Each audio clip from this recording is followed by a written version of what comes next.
A work zone is an area where work can be performed. If an activity needs to be performed in a certain work zone, the activity must be mapped to that work zone. By mapping an activity to a work zone, you ensure that the activity can only be performed in a workstation that has that work zone.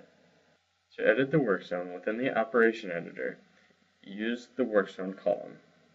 If multiple work zones are needed for an activity, use the plus sign to separate the work zones. If an activity can be performed in one of two or more work zones, separate the work zones using a comma.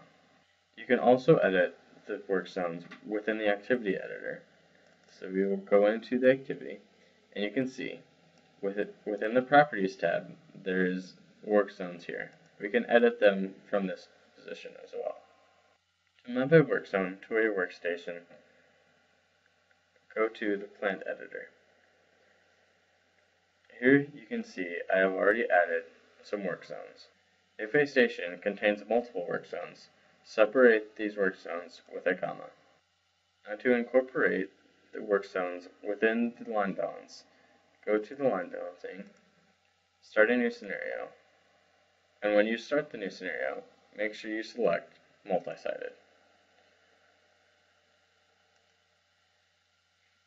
In this scenario, I already have work zones assigned. The work zones for each activity show up in the work zone column within the station's details sheet. For the stations, they appear under the station name within the chart. You can also assign each operator to a work zone.